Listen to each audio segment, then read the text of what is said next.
stuff like that eventually. But I think that getting into a goalkeeper environment, even at that age, like will be very beneficial to them. And I think that it'll be different, but like it just will take time. And I'll go over that for myself. But like that's how it was for me, like it was really hard for me to become a goalkeeper. I was a field player and it was very different. So let's talk. Let's shift gears here, because obviously, for like using yourself as an example, and I don't want to say you're the outlier or Matt Turner's the outlier, because you are, because you went from literally playing on the field to all of a sudden being a DA player, which is a very, very high level for those of you guys who are not living in the United States. The DA was a very high level before MLS Next became a thing. Now you're thinking, okay, what do I want to do now? Do I want to be a field player? Do I want to be a goalkeeper? How did you make that choice? Yeah, no. So it's funny because all of my best friends were on that Select 1 team, and I had really no ambitions at that point, like of playing in college. It was like, maybe I could be a solid varsity player in my high school, my junior or senior year. I didn't know. I didn't even know if I wanted to play soccer in high school. I really liked baseball back then. And so in 8th grade, I remember in the winter, I was training with a few other guys, few older guys actually, because the younger kids weren't there. And this was the first time, even though I had a few training sessions with Stan. Yeah, I don't think there were so many kids at these training sessions that Stan hadn't noticed me. Yeah. And so I came to this training, and Stan was like, "Who are you? Like, I've never seen you before."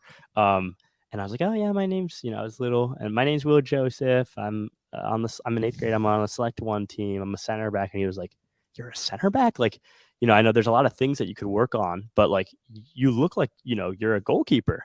And I was like, "What? Like, what are you talking about?" And he was like, "Yeah, like, I mean, I like you said you're a Select 1 field player right now." He's like, "I think that, I really want to see you in an academy environment." And I was like, "What are you talking about? Like, I don't even know what this is." I remember I had a few friends that I used to play with at Euro who played academy, and I was like, "Oh, I don't want to do that. Then I can't play high school soccer," And I was like, "I don't want to do that."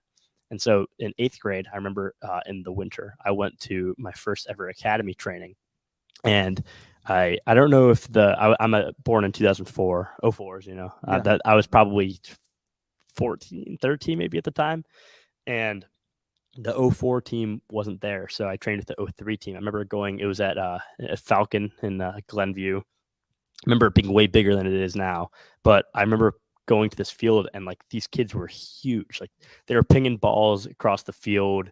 Like there was one kid who was like 6'4", like 190, and I was probably 5'10", 120 pounds. I was like, I'm gonna die. Like I'm actually like one of these kids is gonna hit a shot at me. I'm gonna die. I at this point I wasn't even that cleaned up. Yeah. Like I could probably hold a volley. My footwork was better, but like I was scared. And so I remember playing there, and I forget who was coaching the 03 at that point, but they were like, "This kid's pretty good. Like he's pretty good. Like definitely not good enough to play on our 03 team," because they were very good at the time. Yeah. But like this kid could be in an academy environment. Like he's good. And so that entire winter I spent training super hard. Again, the goalkeeper on my selected one. At this point, like I was like, okay, maybe academy is something that I could do. But I still wasn't really that sure about it. There was a pre-academy team at that point, and I was interested in that because I could still play high school. But I trained all spring, all winter, and by May, like I thought I was gonna be on the academy team. And my story there, it doesn't end there. It's pretty interesting after that. But I remember showing up, and the goalkeeper who had just gotten back from we didn't have any I played center back that entire season, but I was training goalkeeper as in the shadows. And I remember my friend, the goalie, he was like, "Why are you at goalie tryouts? And like, why are you good? Like, why are you good?" And I was like, I've been putting this time in. You have no idea, dude. You're like Batman. Yeah, you're literally like doing all this like vigilante work on the side. No one even knows about it. And like, literally, how do you have these like skill sets? Yeah, and at that point, I'd also been training with the academy team. In the winter and the spring, I had to go back and train with my my Select 1 team. But I had a lot of experience there, so I got to play in a really high level environment. And I was like, yeah, I trained. I literally didn't tell anyone besides my best friends and like my parents. Obviously, they knew about it. And they were like, "That's crazy." Like, And at this point, I went to the club. I didn't have to go to the club tryout, but like I really wanted to, just because I was like, You want to showcase what you've been working on. yeah, because Yeah. the academy tryout was separate. It was like there was a tryout for academy and pre-academy, and then there's a tryout for club. And I just wanted to go just because I was like, you know what, like, you know, and I wasn't trying to be cocky or anything. I was just like this is I wanted to show how far I've come, because I was like, I wasn't literally 6 months ago. I didn't even have any idea that I was going to be in the position that I was in then. And I was like, this is awesome. So then I played there and I played well. And then I went to the academy tryout, and I remember it was a weird situation. We ended up back at DA. There was this thing called DP, which is a development player. And so there were 22 games over the course of a DA season that included the showcase. Yeah. And we had 4 goalies that we planned on rostering. And then one of them dropped out, and then one of them wanted to play high school soccer. So then it was Owen and me, and Owen was, he's here. He's a counselor at camp now, and he's at Notre Dame. And so they ended up full-timing Owen, and then I was a DP player. So at this point, and then I was full-timed on the pre-academy red team. So I was as part of the academy program, but I wasn't playing in the games Gotcha. until that freshman going into sophomore year. Okay. Owen was like, he hurt his hand or something, and I had to go fill in for him in California, and I had a pretty good showcase. And then after that, I ended up getting a spot on the academy team. But that entire year, I played that entire year with the pre-academy red team, kind of not knowing like what I was going to do yet. I think that's one of the things out there for anybody listening out there, especially like coaches who are listening out there, how important these developmental or reserve teams are at these clubs. Like, I don't want any young goalkeeper out there who's on one of these teams to think that they're a cast off, that they have no chance, with the higher level team or anything like that. Because literally that's what the whole point of these teams is to get you reps so that you can play at those different levels. Now, speaking of playing at different levels, now you're like, oh, wait, there's an opportunity for me to play college soccer. I didn't even want to play. I barely thought I could play high school soccer. Right. Yeah, no, it was like, hey, Katie, can you hear me? Yeah, I can. Hi. Hello. I'm going to throw this off the screen as I'm choking right now. Right through this thing here. Well, let me go. Look at that. It's just the two of us right here. So Saskia should be joining us any second right now. Guys, if you're tuning into this right now, we are about to have the one and only Katelin Talbert from Djurgårdens. Is that how you pronounce it? Yeah, Djurgården. Well, Djurgården. Djurgården. Okay. Djurgården. Yeah. Okay. Yeah, your pronunciation is going to be way better than mine of that. I could just say on loan from West Ham. How about that? Yeah, that works, I guess. But by the way, do you want to go by Caitlin or Katie? Probably Caitlin. It's kind of like I went by Katie the whole time I was in the U.S. And then as soon as I went to Europe, they just started calling me like Caitlin and Kate. So like my European name is Kate, but my U.S. name is like Katie. It's just like much more dignified and refined over there. It's like, is that how it is? Yeah, pretty much. It's just easy gosh. because that's how people know me. It's like, oh, we have this new goalie, Caitlin. They're just like, okay, and I'm like, okay, that works. So and then what? It's what, like 9 o'clock right there right now? Yeah, it's 9 p.m. Okay. Do you have are your AirPods connected? Yeah. How come? Because I hear a little bit of an echo. So just check the settings and make sure that the microphone is coming from the AirPods and not from your computer. Yeah, they're both AirPods. Both connected? Okay. Yeah. Gotcha. All right. No stress. All righty. Making sure everything's good right here. Let me get this set up right here. This is why we have pre-roll usually going. But then I saw you like jumped on early, and I'm like, I don't want her to just be sitting there, like staring at the screen. I was just wondering what the 10 minutes B-roll was. Oh, that's what that was. Is like it's basically this kind of stuff. Like, basically, I see. Yeah. Just an old episode, just playing it. At that point, I was like, okay, so I joined Academy. And so people come in like they hear something as opposed to just like staring to me or like listening to me hum or something like that while like I'm setting up the stream. So that makes sense. Yeah, I didn't know if it was like be there 10 minutes early to be sure. Okay. Oh no. Oh, but you know who's actually been here this entire time is Saskia Weber, and I didn't even notice until now. Hey, Sask. Hey. Oh Hi. my gosh. Hey, how are you doing? I'm good. How are you? Good. Nice to meet you.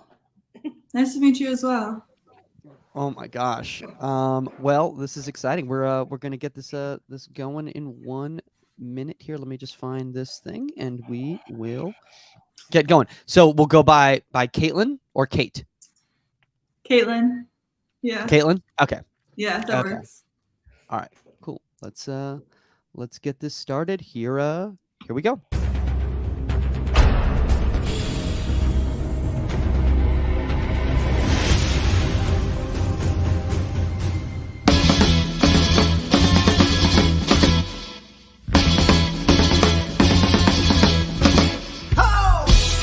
Welcome to Inside the 18. I'm Michael Magid, back once more from West Hollywood, California. We took a brief hiatus while we've been setting up the entire Union sports community, the Union goalkeeping community. Shout out to all you guys who have been getting ready for the official launch this month. With me, who's also been hard at work on the Union goalkeeper community, the one and only 99 World Cup winner, Saskia Weber, sporting her Angel City hat, representing the fact that they're starting to do much better in the standings and the playoff push is really coming strong. That's the hope. That's the hope. Coming down to the wire, every game needs 3 points. Speaking of needing 3 points, we know somebody that knows all about that because they play in Europe where they have promotion relegation. We have the one and only, I'm going to totally butcher the name of the club right now that you're on loan from West Ham right now. Djurgården? Djurgårdens. Djurgården. Okay. Yeah. Djurgården goalkeeper Katelin Talbert, whose Swedish is probably way better than mine is. How is your Swedish now? I just got here. Okay. I know how to say like I know how to say like good morning, which is like God moron, or I say it with such a bad accent because I think like God moron. God moron. I know how to say no because the girls will just be like nay, and I'm like, oh, you guys sound like horses. You know what? You're still in a better spot than Saskia was when she went to Japan. Let's just say that was a little bit more difficult. Most of the Swedish pretty much all the Swedish speak English, so that helps. Yeah, no, that helps a lot. Yeah, the Japanese no. Now, what happens, Katie? Do they like try to be like, you know what? Here's the pronunciation, and then you do it again, and they go, you know what? I'm just going to speak English to you, or like what? How does the process work exactly? I mean, in Sweden, they just kind of talk to me in English, but when I played in Portugal, it was a lot of time they tried to get me to like say it right and to speak the words, and then they laugh at me. So then I speak English, but they tried really hard to teach me Portuguese. But here at this team, I've only been here for like a month now. They kind of just speak English to me, just trying to like welcome me, make it easier. I love that fact. Obviously, Saskia, we've had a lot of goalkeepers on here, that have traveled the world in their playing career. As we all know, that there's a lot of opportunities outside of just the NWSL to get pro matches and make a career for yourself out there. One of the things, Saskia, obviously, you talk to a lot of goalkeepers who've made that experience overseas, and we've talked about that. Is that acclimation process and finding a country where you feel comfortable, not just on the field, but off the field too? No, absolutely. I mean, we talked about my playing in Japan. I think it takes a certain type of person to be able to pull yourself outside of any sort of comfort zone and go play overseas. And especially in a place, let's say in a Portugal where not everybody speaks English. That's why I said like in Sweden, it's like going to Holland, like pretty much everybody speaks English. So that helps. But when we were in Japan, one of my teammates, Claire Scanlon, who was on the Irish national team, she had a tough transition. Let's say she lasted a year.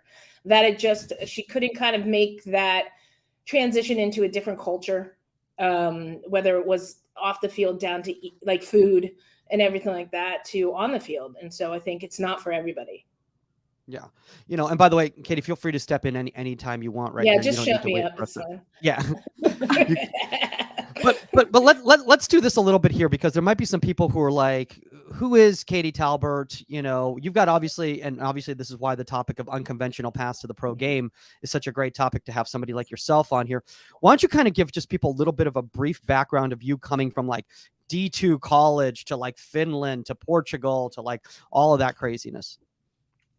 Yeah, so I'm from like Sacramento, California, and I played like for Boca when I was younger, Boca Juniors and Sacramento United, and then like my junior senior year at college, it was really hard to like find a school to go to because I couldn't like totally like afford to go to college, so I was working really hard to try and find like a scholarship somewhere to go play. So I ended up getting like my best like offer from Humboldt State University, which is a small D2 school in California, up Northern California. Usually like I remember when like I committed there, people were like, where's Humboldt? Like, where is that? Like, it's literally like the middle of the forest, nowhere.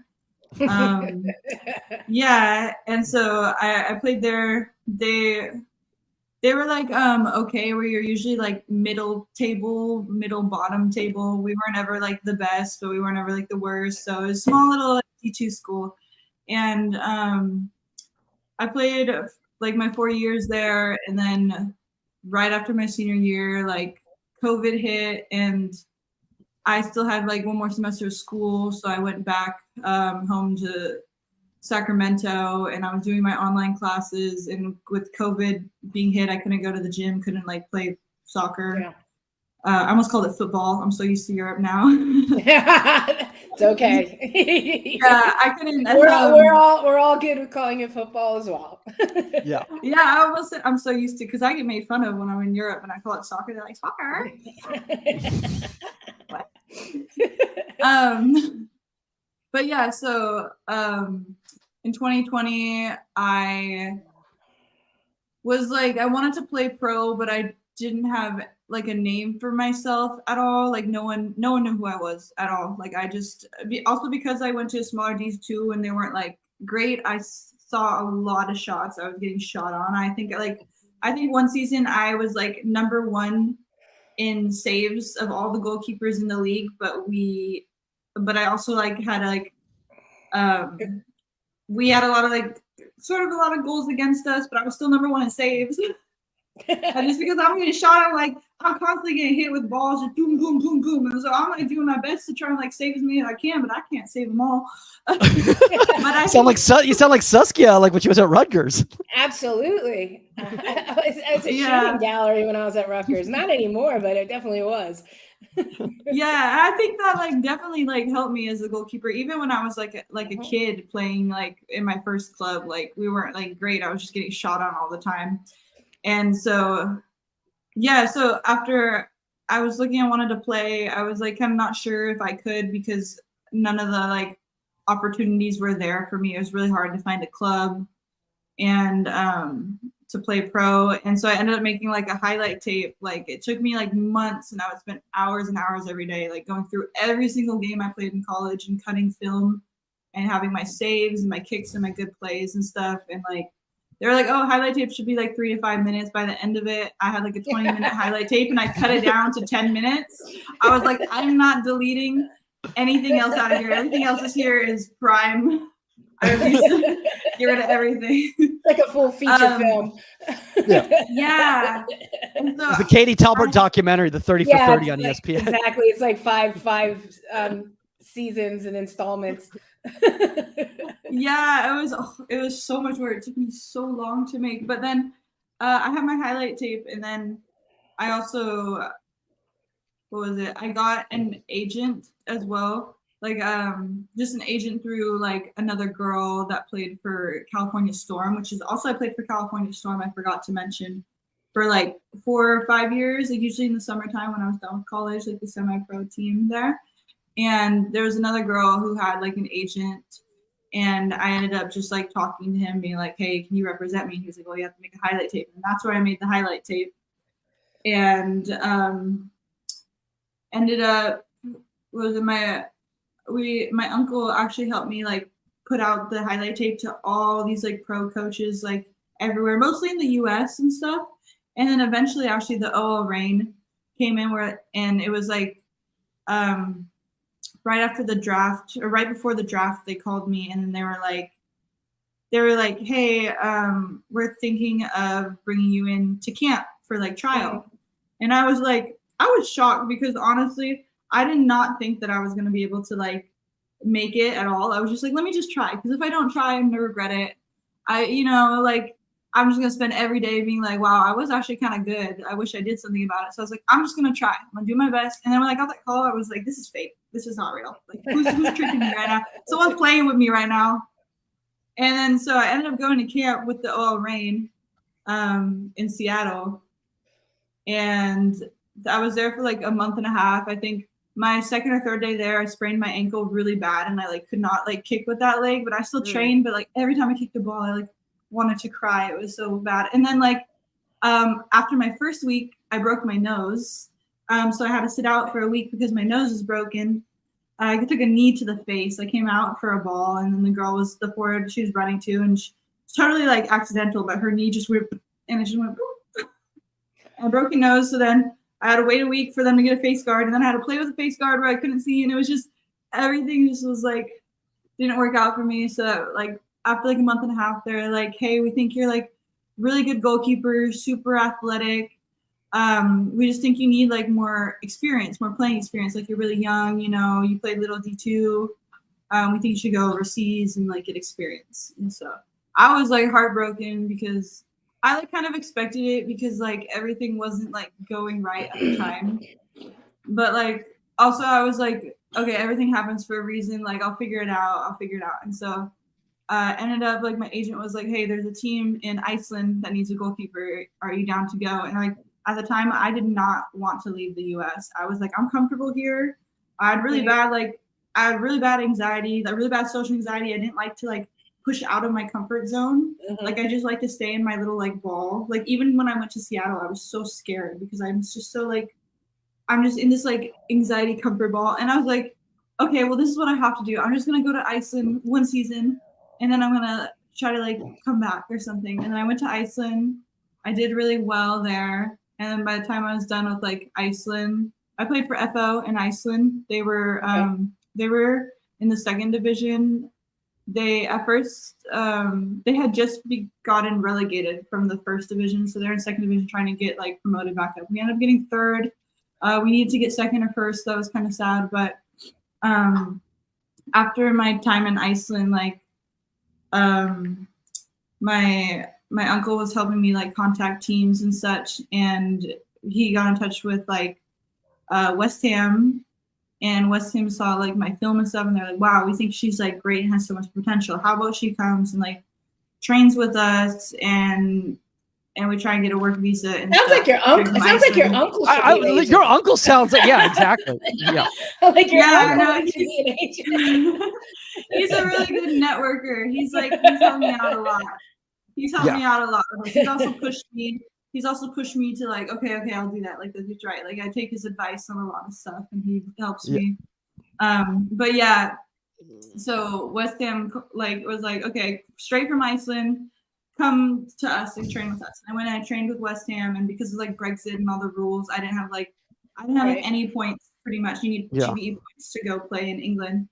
And they're like, we tried to get a visa like every way that we could. Like we were contacting like attorneys around there, football people, and it didn't work out. So then I went back home for Christmas that year, and then when I was there, I was still looking for other teams. And then also when I was in London, the GM at West Ham also introduced me to my current agent, who is Luca Russo. He's also Lisa Russo's brother. So just quickly, Katie, just because we just from a time constraint standpoint, we just kind of have to move on a little bit. Yeah. And then okay, yeah. And then I love this. I love this. I feel like I'm getting the entire documentary of the Katie. Sorry. Okay, and then I signed with Benfica. And I signed with Benfica, and I played there for a year and a half. Played in Champions League, and when I was done with Benfica, I still didn't have like enough points to go play in England. But West Ham was still able to sign me, And so because they signed me and then loaned me here to Djurgårdens so that I could get like enough points by the time I'm done with my loan here to go and play in England. Well, if that is not a roadmap to every which way. We talk about unconventional. And just casually saying, and we played in the Champions League, and Benfica won the league, by the way. Oh, yeah, they won the league the 2 years that I was there. They won the league both times. Yeah, so I'm like... So you went I've from lived in 5 countries. Yeah, you've lived in 5 countries. You went from playing years. at a small school in the woods, D2, to, you know, breaking your nose and ankle basically at OL Reign, to winning, you know, the Portuguese league with Benfica, being on West Ham and loaned out to Sweden. I think this is exactly like what we're talking about. Like, I mean, it's literally like, you know, and when you think about it, and I think, you know, Saskia, one of the things too, when we're going to get to it once we get into this topic here, is that a lot of parents out there need to hear this too. Because they're so freaked out about their kid needs to go play at, you know, Wake Forest or UCLA. But that was what I was thinking. If you back this up even to college, like, and say, look at where you've gotten going to a D2 school, and like the road to success and the road to being a successful pro doesn't necessarily mean the UCLAs and the UNCs and stuff like that. It can be an unconventional path. You know, it's really, you know, it can. And there's so many options out there from college and then on up. You know, by the way, speaking of that, we were talking about, so, you know, people kind of, you know, carving a path for themselves. You know, Katie, I mean, you know, you make it sound like, oh, you know, and I did this and I did that, and then this happened and this happened. And there people are like, wow, just right place at the right time. But literally, I'm just going to show this right here. Like, this is just you just out on the field in Humboldt, kicking the ball around, training on your own, which just not enough young kids do this out there. Yeah, I've just always been like super passionate about soccer like my whole life. Like, what goalkeeper can do that? Nobody. No one. I mean, I'm surprised they didn't bring you in to be the striker. Like, what is going on here? It's my favorite thing to do. Like, when I'm bored, I just take a soccer ball and I just go out and I train. And I've done this like every place I lived. Like, this was actually like in Sacramento when I was home for a break. But like, I did this since I was like a kid. Like, I would carry, like when I was in high school, I would carry a soccer ball with me. Like, oh, this is good because I was playing football with this was in Humboldt. This was with the football team. So now we got Justin Jefferson here, like a receiver. But like when I was in high school, I'd carry a soccer ball around with me class to class. And like every time we had a break or lunch, I would like juggle with my friends, or I would just kick the ball around. Like, I would like, after lunch, I would go to my like 5th period, like covered in sweat. I was like, sorry, I was playing soccer. Oh, what are you doing after school? I'm gonna go play soccer with the boys, you know, like it's just what I did. Like, I just find so much like fun in it. It's awesome. I mean, look, I'm looking at this right here, and you know, I can't juggle. I can't do any of this stuff. Like, this is an insanity right here. I mean, did you play on the field in school too? No, I really wanted to in high school. I think like 1 or 2 times they let me play like pitch when we were winning, or play on the pitch. There it is, English terms again. They let me play field when we were winning by a lot. And usually I would score at least once, but like I did not play the field much. But like, I don't know, like when I'm here, the first 10 minutes of training, like I'm always kicking the ball like really high up in the air and trapping or like doing tricks. It's like my favorite thing to do. It just makes me so happy. I mean, look, I mean, I'm just looking at this right here, and it shows like the passion and that sort of thing. And I love the fact, you know, Saskia, that she brought up that she would just take a soccer ball with her and just go out and do stuff, because I think not enough young goalkeepers. I would do that all the time.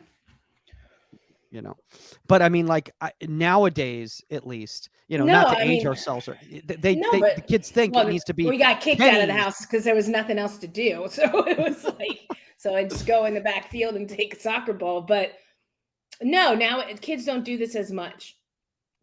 I agree.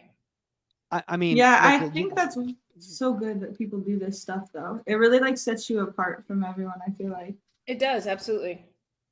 I mean, look, if you're a young, and, as we're kind of, talking about, showcasing and everything like that, and finding an opportunity and everything like that, if you're a young goalkeeper listening right now, or a parent listening right now, watching the show right now, Susk, like, if a college coach sees or hears about this, they're going to have a certain point of view of that person in regards to like, oh, I don't need to spoon feed this person.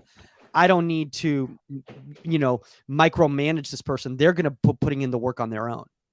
No, absolutely. When you see that somebody like on their free time and stuff takes that time off, and like I always say, like, go out to the park. Like, it doesn't have to be structured. Go to the park with a friend, hit some long balls. I used to go to the park by myself and find the wall, the tennis wall, and just like work on like handling, and just getting in my own head and just doing what I had to do.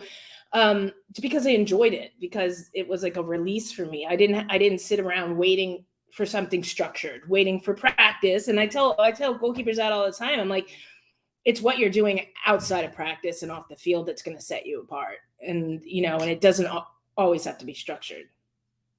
Oh. Yeah, I was never structured. I would just go take a ball. I had no plan. I'd bring my boots and my ball, and I would do whatever I wanted, whatever I felt right. If I want to go kick the ball like 100 yards and sprint after it, and then like do a cartwheel or something, I'm gonna do it. New training.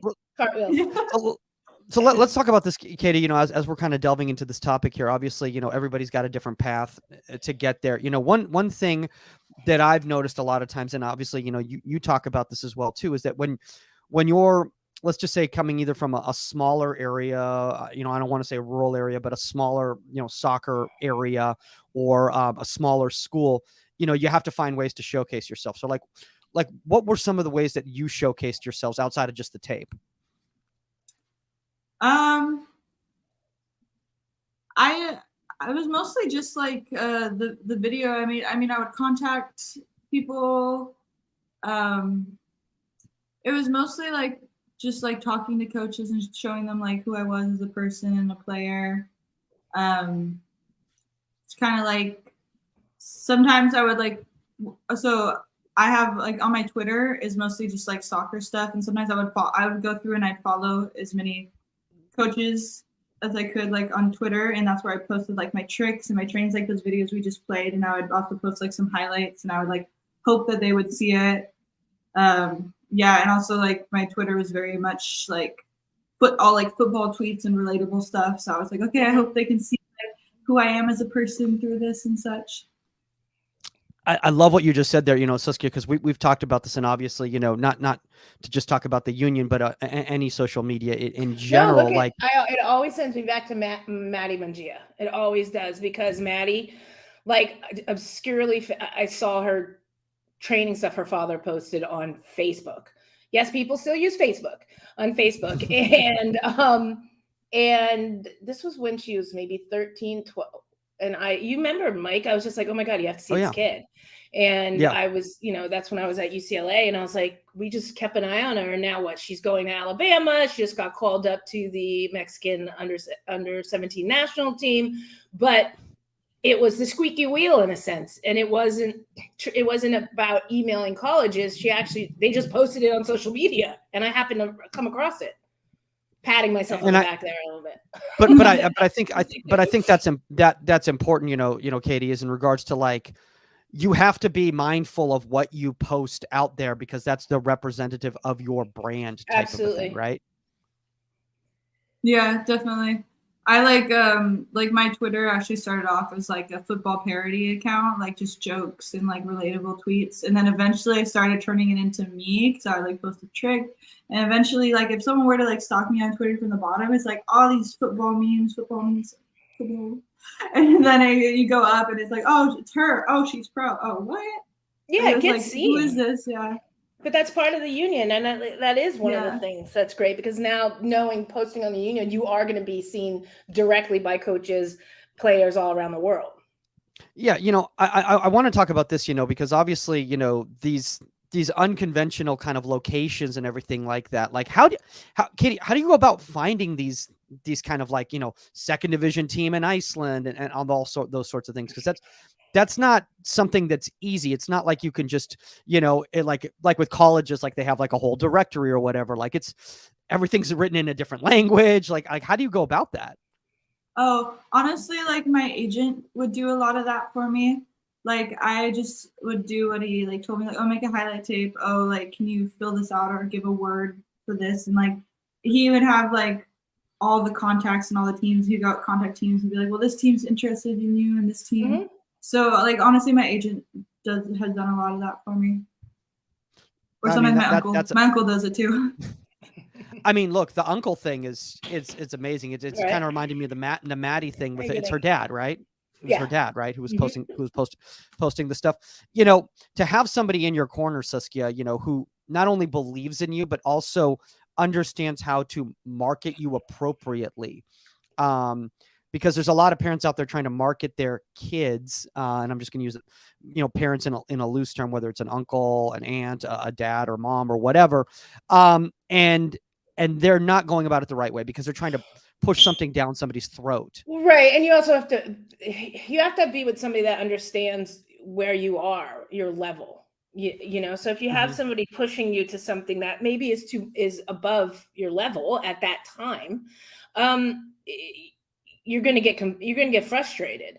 So, I'm not saying obviously you started for Benfica and stuff. I'm not talking about you, Caitlin. I'm just saying for those parents out there, like, you have to be honest with yourself. You have to say, same thing as college.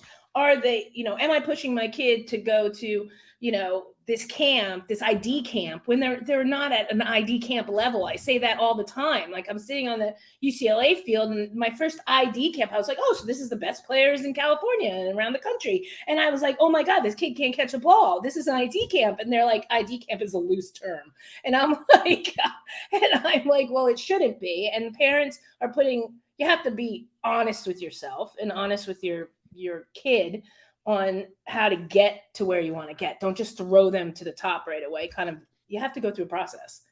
Yeah, I mean, I wasn't at the top when I was looking at colleges. Every time my dad would kind of help me talk to college coaches and stuff. Every time we tried to talk to those bigger teams, they'd be like, she's too raw. She has all this potential and all this athleticism, but she's just like late. She's just like not there yet. Like, she should be a little like better, but like, but that's all right, because that's also why I took my path. Like, exactly. I had, like I wasn't like I was like UCLA and all that stuff, like playing level. Like, I always had the potential. That's what coaches said. They were like, well, she's just like not there yet, but I know she will. So I ended up going to too.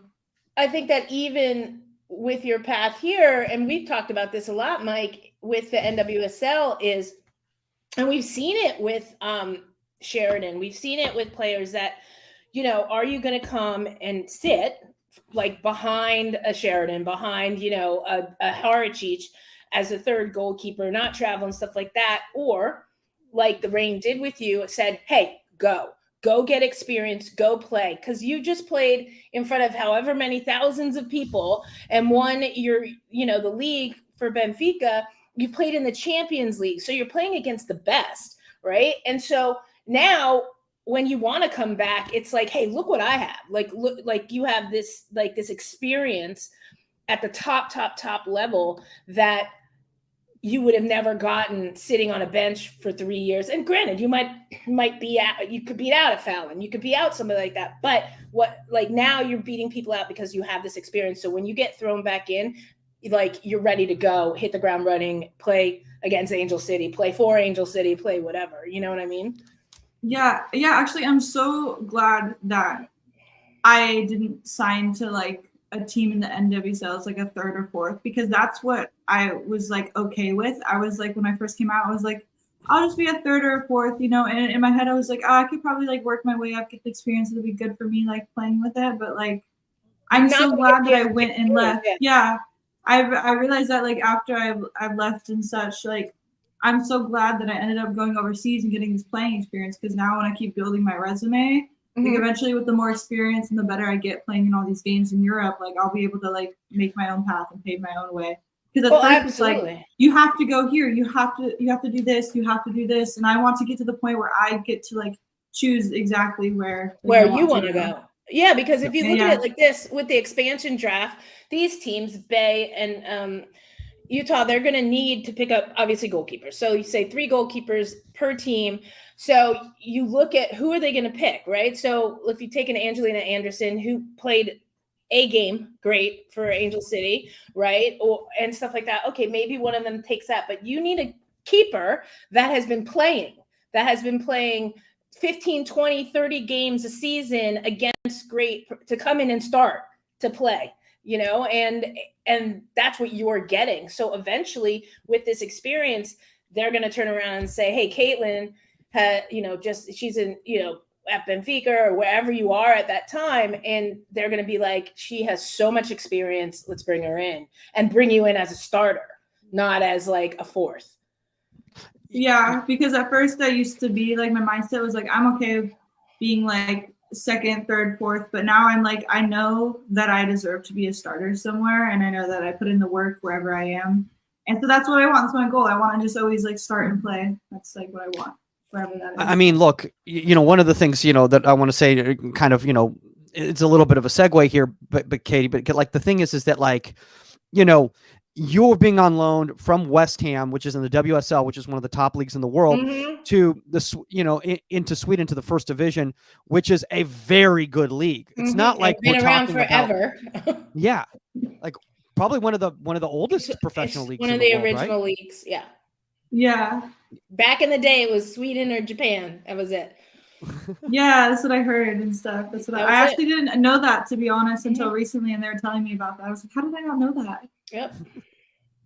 Well, so let's talk about this before we kind of get into some of these clips right here. Kate, is that the fact that, like, obviously, playing at Humboldt State, you had to find, because of your circumstances, you were looking for financial aid, you were looking for the right school, like, how did you kind of go about that process? Like, was it like, well, I need to find a school that's willing to give me enough money? And like, do young players out there, like, there's so much chasing, like the kind of the dangling carrot of going to like a North Carolina or something like that, that they leave opportunities like this off on the table that are available to them? Yeah, so it was like my junior year of high school. All of my teammates and my friends were committed to colleges and all this, and I still hadn't gotten like any teams interested, and I was really stressed out. And like my junior year, like I was like, I really needed financial help to go to college and all that. Like I was planning on going to community college if I couldn't find like a school to go to or to help me. But I remember junior, all my friends were committing and stuff, and I was so stressed. I was like, oh my God, I haven't committed anywhere, and all my friends are. And like the first offer I got was from like Sonoma State. And it wasn't like a great offer. It was like almost like no help. And they didn't even have like the major I wanted. And I was just like, oh, I'll just take it because I felt so pressured because everyone around me was committing to schools. And then eventually, like the longer I was committed there, and I was like, I just really don't want to go here. And it's not enough. And I just did it as like the pressure. And so like I decommitted from Sonoma State. Like I think I decommitted like maybe January, my senior year of high school. So I only had like a few months to like figure it out after that. I decommitted and then ended up like talking to more schools in Humboldt State. I actually really wanted a major in wildlife conservation. And because as a kid, I was like obsessed with animals and I always wanted to just be a wildlife biologist. And like, that was this major that like barely any schools had. And Humboldt State actually had that major. And so I was like, wow, this is awesome. Like they had the major I wanted. I went and visited school. It's like hippie town in the middle of nowhere. And I was like, this is so neat. This is where I need to go. And then like, yeah, it was like, it's just a school in the middle of the forest. And like, I was like, this is awesome. And then like, I was talking to the coach and stuff. I had my little like recruitment thing, and then they like offered me a scholarship, and I was there with my dad, and I was like, oh, what? Okay. I was like, yeah, I'll go. I'm committed there. And I was so happy that I chose that place because like I chose it because it had the major I wanted. I was getting the financial help that I needed. And it was in a town in an area that like I just loved. And it was like totally like my space where I wanted to be. So that's why I ended up choosing it. And I still think I made the right choice, even though now like for my career, I don't even use my degree currently.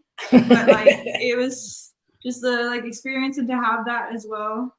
like I have that. Like no one's gonna take my degree away from me. You know, if football's That's right. and I want to do that, then I have it. I mean, yeah. And football's That's never, right. not forever. And like, I mean, it's funny that you said that about the wildlife thing. Is like, do you know Fallon Tillis-Joyce? She's a marine biologist. Yeah. So, yeah. So I had to was take, like just thinking about that. I had to take some marine invertebrate classes and such to get my degree as well. I love it. I love it. All right. So let's get into some of these clips right here. I'm going to throw some of these up here. This is Saskia's favorite part of the show. This is my so favorite. this is your favorite. Of course, This because is it's a when we penalty broke kick. this was to win. This was to win the league title in Portugal last season, and we had broke the world at the time. We had broke the national record for most fans in attendance at a women's game. I think there's like 15,000. We've since broke the record, but this game was record breaking at the time, and it was against Sporting, our rivals, in the men's stadium. And whoever like, if we won that game, we won league, and we won the game. And this is just my favorite. So It's my favorite like football memory. I ever. love It might be it. my I favorite love memory. it. I love it. I mean, this is incredible. This is incredible. This is also like, it was also to preserve the shutout too, because it's like in the 89th minute, right? Yeah. And it's against Fatima Dutral. So you kind of see the ball lifting. You recognize the height. You don't go too low on the shot. You stay up, and it's a great save over. Look at how Huge excited. save. I mean, massive. That's Massive. a huge save. Just This is, massive. So like my best save of my life currently. Like I think it is. I mean, just technically, Saskia, from a standpoint here, we always talk about this in penalty kicks. How many goalkeepers already start dropping low because they're expecting the ball to be hit low and hard, and she stays up high, recognizes the height of the shot, stays with it, and it's not easy to do. That's just brilliant, just absolutely brilliant right there. And I love that you went with two hands.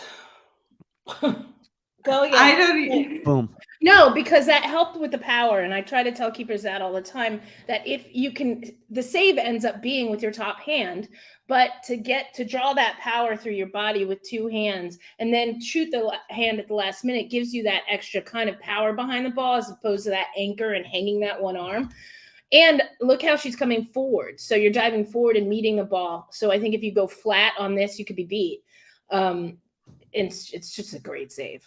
It's a great save because those ones that get roofed are hard. Like they always seem to go in, and they, So. Yeah, I feel like as a goalkeeper, I have like really fast reactions. I think so. I didn't know that at the time that I was going to be diving to my left. I was like, okay, I'm going left. Like that's what I'm going to do. But like going up was only something I did because I was reacting to the ball she kicked. Exactly. Because like if I knew I was going to my left, but if she had kicked me on the ground, I would have stayed low. But because I saw it was an air ball, I like jumped. And I like, say I didn't this all just the jump time. in the air. Yeah. And I say this all the time, Mike, and you know that it's react to it. And and the reason being is because you're forcing them to really beat you then. And if you know, especially if you have really, really sharp and quick reaction, you're going to, you feel it, you could tell, like you get the jump, but I still think you hold long enough here and then you react to the release of the ball.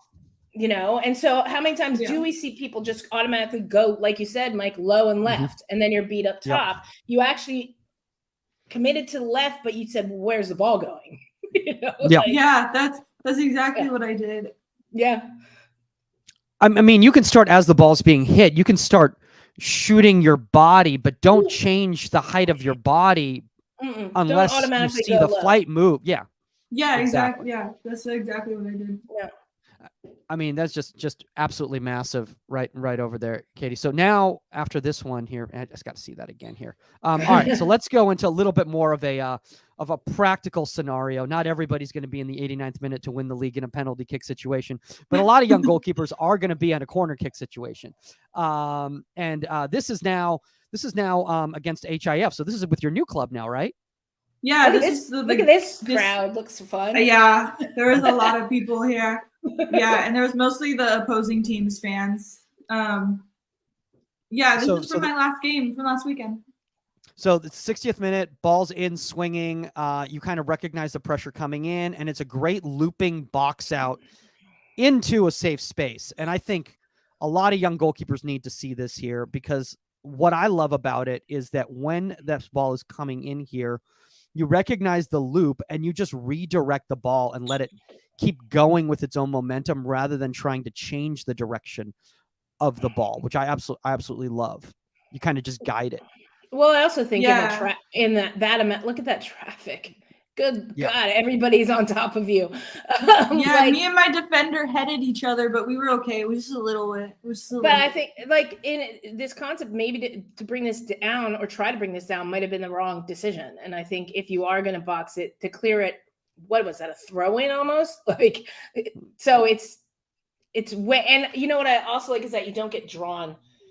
And I hate that, Mike, is that Yeah. you go with that runner and that person that's standing in front of you. If they lunge forward, you see goalkeepers. So you kind of reposition yourself so you're central and you can get this at its highest point. Yeah, like I Yeah. definitely had like someone on me and she was like in my way. I was like, I need to get this ball. So I just did a quick like shove and then boom, but I didn't like totally like follow her. You didn't go forward. exactly. You didn't follow her forward. You just kind of said, yeah. I was like, just move a little bit. Yeah. Because one thing I see, especially with a lot of young goalkeepers in this situation, is that they get in front of the ball, and then the ball, literally they're here, the ball's back here, and it's in the back of the net type of a thing, because like they just go too high in that situation. They go too. I want to talk about I want to talk about the box here real quick before we move on to another clip here, because there's a conversation out there with a lot of young goalkeepers, and Suski always talks about, young goalkeepers taking things too literally from coaches, but, coaches will go like, you got to box with two hands. You got to box with two hands. Well, you physically can't get both hands. If you tried to go two hands right here, like you're not going to get any power on this because of the pressure that you've got with the body weight and also the ball's bending away from you as opposed to going into you. Yeah, but where are you going to box with two hands, right? So if you box a ball in this situation with two hands, those two hands come forward, right? So you're boxing a ball that's coming across your body forward. So now where's that ball going to land? That ball's going to land somewhere around the top of the 18 with, I don't know the name of the team in white, with that one girl wide open, just waiting for you to do that. Right. So Yeah. I was always taught in this situation, continue the ball on its way. Right. So Tony DeChico, don't try to redirect something this way in this situation. Continue it on its way. And that's exactly what she did. Yeah, because it was like a floater. It was a floater. You want to like more like redirected and it was going long. If it's like more direct and straight to you, then you punch it. If it's coming straight, but because it was like a lofted ball in a way, it's like you can't get enough on a lofted ball. You usually can't get enough momentum to like do two hands. You need to have one hand and let it follow through. Yeah, direct because it has so much power. You could like punch forward, but yeah, just keep it going. Personally, I think this is a really dangerous ball. I think these looping balls with air underneath them like that kind of drop like that are really dangerous balls. Especially with 15,000 people on you in the box. Yes. I mean, there's as many people in the box as there are in the stands, which means that it's packed, completely packed. Yeah. I mean, Kayla, I usually don't like look at them. I just kind of zone in. No, the ball. And you can tell that. Yeah. You can tell that you stayed on track with the ball, because what you have is a lot of players, and that's why I said you might have pushed her forward to give yourself some space, but she didn't draw you out of position. And you see a lot of players in this get too obsessed with the runs and the people around them that run or that movement draws them out of position, and they totally fudge this. And I definitely used to do that. But like now I've tried to stop doing that. Like I've worked on stopping doing that. But that's something like all goalkeepers, even like in the pros sometimes. Like but that's why those runs are good to work on. Yeah. And I'm like, it's a decoy run to pull you out of position. That's what they're there for. Yeah. Don't do it. Yeah. All right. I want to move on to this clip right here, because this is now like 5 minutes into extra time, basically. And what it looks like here, Kay, and you can tell us, so it looks like the ball's kind of cleared out of the box, and it kind of bounces in front of it. Is that Agnes Eklof? Is that who that is? Who struck that ball right over there from HIF? I love that she just got there, and you're asking her to know everybody's name, Mike. From the other, I was doing my research. I know my own team's players. All right, look. Oh, Mike. Oh, Mike. You've probably been more focused on your own team and your own Yes. training than like researching I the just look Swedish at the First Division ball. like me. You're like, who's Agnes? I was looking at the ball. Where's the ball? I want to try to catch it. All right, so Agnes Egloff, she hits a half volley rising, and you stay high, and just a redirection right over the bar right here. You don't go flying in the air. You don't go negative. Like, you just stay nice and high, and it's just a simple touch. And again, like we talk about, like just redirecting the ball rather than anything crazy right here. It's also all about positioning here. Yeah. Just she takes those little micro movement steps, right? So you see some goalkeepers that'll just stay planted, and then now you're diving, right, to get the touch on this, and no reason to do that, right? You see just two little shuffle steps here, put yourself in the right position and touch the ball. You make something that a lot of goalkeepers make look difficult easy, which is, see, so it'll go shuffle, shuffle, and now she's shuffle, shuffle, and now she's in position, and now it's just a touch. Yeah, because what I like to do is I try and stay back in my goal, but then once they enter the box, I step forward and I approach forward, cutting the angle more. Because it's like, yeah, I just wait until they enter the box, and once they do that, then I start to approach. Yeah, no, it's good. Yeah, I love, Saskia, what you just brought up here. Well, because if you go back 2 steps, right, a lot of goalkeepers, young goalkeepers, and a lot of goalkeepers will say, okay, I need to stay kind of on an angle, like right there. Like, a lot of goalkeepers wouldn't leave that position because they're worried about the far post, the dipping ball, or something like that. And so this ball going towards the upper near post, you're going to see them dive for. Right. But instead, she's saying, okay, there's pressure on the ball. She's taking the strike. I'm going to take 2 short shuffle steps. And now I'm in position to just stay big, stay high, and just touch the ball over. So it's really good goalkeeping. See, this is why she's a professional broadcaster for CBS, is because of this type of meticulousness that you got going on right here. I didn't even think about that, Saskia, in regards to the fact that, like, Katie, you're stealing space because the ball is bouncing. You have time to steal space as opposed to having to hold position. Yeah, it's really because there's a bigger gap before when she could kick it. So it's like you always try to steal space when it's like not at their feet, you know? Exactly. Yeah. Boom. Boom. Yeah. Perfect. Mm-hmm. Absolutely love that right here. All right, let's move on from here. So I'm gonna go outside of these clips here because I literally can't see what's going on because it's so. Is that the shadowness from being up near the Arctic Circle? Is that what's going on right over here? Oh yeah, wait, it's summer, so the sun doesn't go down. Exactly. How are you dealing with that? Haven't you This game's noticed probably that at like yet? 10 o'clock at night. The sun goes down here. That's like Iceland, where it doesn't go No, down. in Sweden. Well, not yet. It's still summer. No, we were in the '95 World Cup. Yeah, that's how old I am. We were there in July, and it didn't get dark. I mean, well, I came here in August. So. Maybe it's starting to get darker because now. when I was, ask them. I'm telling you. I was stuck in Yavla for a month, so trust me. And we had those huge shutters on our windows because it was this weird, like, dusky red hue. Yeah, that's how it was in Iceland. When I was in Iceland, it didn't get dark for like months. Yeah, it's like practices at 1 a.m. I love, by the way, that like poor Katie here, like Saskia and I are like giving her more information on Sweden, and she's like, I just got here, I'm just trying to learn the names of my teammates and how to order in a restaurant. Like I don't know anything else that's going on. I don't know. I just work here. Yeah, exactly. Basically. All right, so let's go to this there. So this is a 51st minute. It's against KDFF. It's a free kick outside the box, probably 30 or so out. So it's a deep ball. So first off, when there's a ball from this far, most likely, Kate, it's going to be a pass of some sort. They're not going to try to strike from that type of a distance, most likely, because they're just probably not going to get the power. And as that ball's kind of hit, it's just kind of a looped ball over the wall.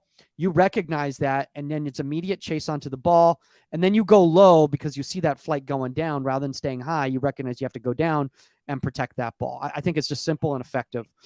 Never losing touch of the flight of the ball here. Yeah, and I also like approach the way I caught it is not how I would normally catch the ball. Normally I would catch the ball, land and scoop it, but I saw their forward coming straight for me. So I did a little like not really how you're supposed to goalkeep, little like knee slide, because I didn't want her to be kicking me right in the head or kneeing me in the head. So I stayed upright so that my head would like go into her thigh and not like her knee and have another broken nose. So it's like it's not really like how you're supposed to catch. Oh, I slid on my knees because that kind of looks funny. Why did I do that? And then I was like, oh yeah, she was coming for my face. That's why. I got no problem with it. I just stayed up. No, but I think it's a tough ball to come for, and we see so many goalkeepers that don't come for that. And then it's like put Madison Hammond the other week for Angel City. Whatchamacallit didn't come for the ball, and she just like got that really dink second winning goal. But like if it's tough. That's a really tough ball because everybody's running at you. Right? Mm-hmm. You know you're gonna get hit. Everybody's running at you. So it takes courage to come for this ball. And it's good I time. get hit a lot. It's okay. Saskia did too. This is true. I think we all do. I'm probably going to get hit tonight again, and I get injured every game. Anyway, moving on. I want to say this though, Kate. One of the things that you said, like, oh, this isn't textbook goalkeeping, but I think it actually shows GKIQ, the fact that you're able to improvise within the moment. Because a lot of young goalkeepers, they go, oh no, I'm supposed to drop and scoop the ball down here, and they'll do what they're supposed to do. And then they're they off on a stretcher in the face. Exactly. Yeah. Exactly. Yeah, I have a lot of like goalkeeping that's not by the book because I didn't have a goalkeeper coach until like a couple years ago. So like in college, there was no goalkeeper coach. I barely got goalkeeper coach when I was younger. I know, isn't that crazy? I had like a goalkeeper coach maybe like once or twice a month when I was in Iceland was like the first time, but like everything I taught myself. So I feel like is probably better than most because no one taught me the technical game until 2 years ago. Well, it's looking pretty good. This is one of the reasons why we're creating the Union goalkeeping app is because like there are people like yourself, Katie, out there, who, because there's a lot of barriers to entry in the youth game in regards to like the cost of private coaching and everything like that. They don't have these type of opportunities. So we're trying to bring these resources to people because imagine if you had gotten, for a quote, lack of a better term, proper training when you were like 12, or 11 or whatever, it's amazing what you've been able to accomplish. And you're still kind of like Matt Turner in the men's game, like you're still catching up. So the sky's the limit for you. I'm just really, really impressed. It's just absolutely massive. Thank you. I'm still like every day I'm learning like something new. Like working on it. So let's go here. I want to actually, because of time here, I'm going to go down to here we go. Okay, cool. So now we're going back to Benfica. So you probably know these players a little bit better. This is a club called Lank. Is that who it is, Kate? Lank? Yeah, Lank. Okay. Lank. Yeah. Eduardo Rodriguez dribbles from midfield with separation, and then she tries from distance to chip you.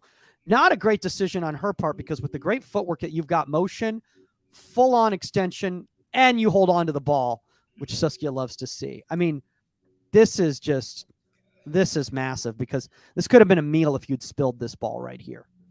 Yeah, like I wasn't expecting her to shoot it, but I was like ready for it. Like, did I think she was going to? No. Was I ready to catch that ball when it was coming? Yeah, and that's like something that's so important. Like where if the other team has the ball anywhere, anywhere, just be ready for a shot. And that's something that I feel like is important. I mean, I'm looking at this. I mean, it's you're the talking footwork. about exactly. And I was just going to say, like, for somebody who didn't get goalkeeper, I was just thinking that. I was just thinking. My gosh, it's like, well, because it's like most keepers, like you try to teach them the drop step. Don't go with the flight of the ball. Get those two big power steps in, drop steps, so you can kind of get behind the ball a little bit. You see a lot of goalkeepers that can't get their feet under there in this situation, and they just make a meal of this. And instead, those two drop steps give you the power to even go up and bring this down. It's just great footwork. And the fact that you didn't have training, like conventional training until a couple of years ago, I'm just sitting here like, oh my God. Yeah.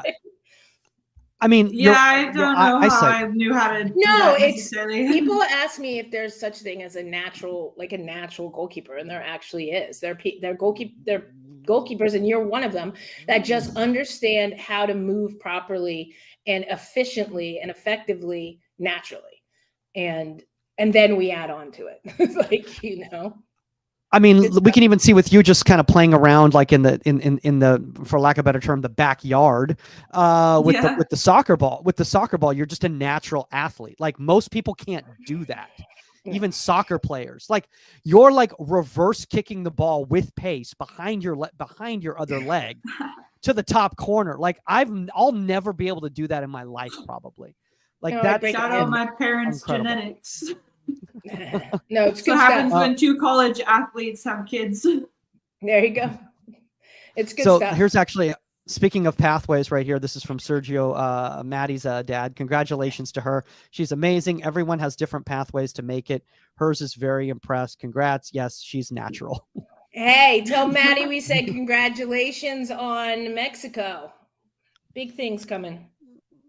That's awesome. What's crazy, I thought she was at Alabama this year. She still has one more year of high school before I always forget that heading too. out. Mm-hmm. Because when we hear these commitment stories, you know, you're like, oh, I just committed to blah, blah, blah. I'm like, well, you'll be They there have a next whole year. nother No, year.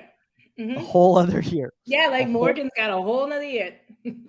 Oh. So That's crazy. Right. I committed and then I was immediately there because I was so late. yeah, exactly. Hey, everybody has a different path. But I'm, Yeah, I'm exactly. glad, and I'm glad you brought that up, because I'm really impressed that you said to yourself, I just don't feel this. This isn't where I want to be. And I feel that a lot of young players out there get pressured into doing things because they got offered a scholarship, and you have to look at the bigger picture, and you have to be happy at school. And if you're not happy in your environment at school, your soccer is going to suffer. Everything's going to suffer. And to put yourself in a position to struggle mentally and emotionally, and it's just going to all trickle down. And the fact that you had the IQ enough to say, I can't do this, you know? And yeah, it was really hard. I'm impressed. It was a really with hard that. decision because I'm like someone, like when I commit to something, I find it really hard to like pull out. Like once I commit, I'm like, okay, Yeah. I did it. I'm really stubborn too. So when I commit, I can be really stubborn. So when I commit to something, I'm like, nope, this is what I want to do. But it was just like, it just didn't make sense. And like, I talked to my dad about it. He was like, well, you got to call the coach. Here's the phone. Okay.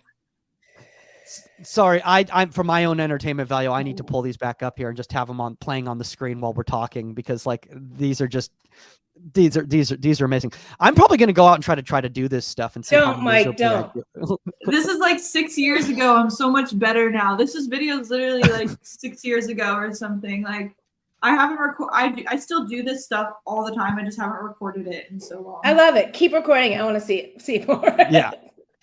I want to see. I Me too. want to see what professional Katelin Talbert can do. Now the Ederson of soccer, Ederson number 2 of soccer right here. Well, Kate, we appreciate you taking all the time on the show and everything like that. I know it's like what, almost 11 o'clock for you over there right now. And probably light out. 10 o'clock. No, it's dark. It's been dark for hours. That's funny you call me the Ederson though, because everyone like from the fans of Benfica call me the female Ederson because I have so many like tattoos, and like he played for Benfica as well, and so they're always like call me the female Ederson. I mean that's literally probably more than just the tattoos. I think. Hopefully, yeah. I think it's a little more than just the tattoos. How's your Portuguese now? My Portuguese is actually pretty decent. Muito bem. Muito bom. There you go. Well, obviously, guys, Kate, obviously, you're very prominent on social media, and now I know that you're a member of the Union goalkeeping community. We'd love to have you get even more invested and involved, and because I think there's a lot of young goalkeepers out there that could definitely benefit from your mentorship and your your guidance and everything like that, who aren't necessarily at an ECNL club or in the youth national team pool or whatever, and they're looking for for somebody like yourself to be a role model for the direction that they want to go with their careers. If people want to connect with you on Union, what's your handle on there? Swag Goalie 1. Nice. It's also my Twitter handle. It's just that's been my name for a long time. I have it tattooed. I love it. And then obviously, if you want to connect with Saskia, it's at Saskia on the Union. Shout out to all you guys, who've been involved again. I said we're going to be doing the official launch very, very soon now. We're wrapping up. We're getting a lot of cool stuff. And parents out there who are listening or watching the show right now, we're going to have a whole section just for you with different town hall Q&A sessions because you're part of this journey and we want you to be properly educated when you're part of this journey with all excited about that. young. Very, very excited about that part. Yeah. Obviously, contact at Goalkeeper Podcast for guest suggestion or topic suggestion, or contact at insidethe18media.com on email. If you want to reach out to me, it's at Michael Majid. That is all the time on Inside the 18, and we are out. Later, guys. Bye, guys.